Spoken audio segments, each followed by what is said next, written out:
स्तनपान करताना दूध अतिशय महत्त्वाचं असतं, हे तुम्हाला सर्वांना माहितीच आहे. दूध घेतल्याने पटकन दूध येण्यास मदत होत असते, त्याच्यामुळे दुधाचं प्रमाण अतिशय व्यवस्थित ठेवा.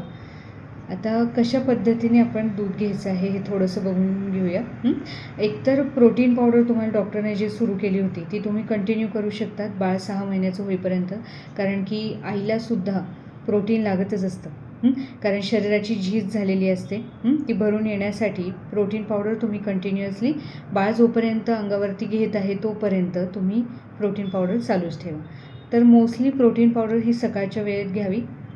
सकाळी उठल्यानंतर जे तुम्ही दूध घेणार असाल त्याच्यामध्ये तुम्ही प्रोटीन पावडर घेऊ शकता.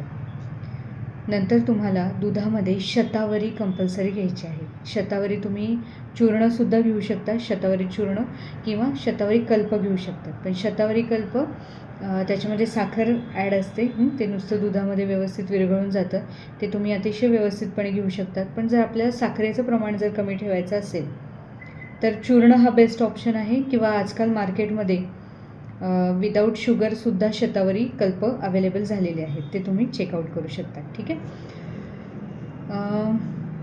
महत्त्वाचं की शतावरी चूर्ण कडू असतं, त्यामुळे ते दुधात मिक्स करण्यापेक्षा ते पहिले 1 चमचा खाऊन घ्या आणि त्याच्यानंतर पाणी किंवा दूध घ्या, असं तुम्ही करू शकता.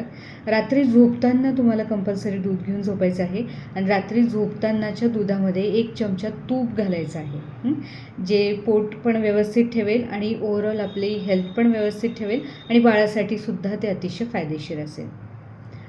3 ते 4 वाजता तुम्ही परत एकदा जेव्हा दूध घेणार आहात त्यावेळेस पण शतावरी घालून घेतलं तर कधी पण चांगलं.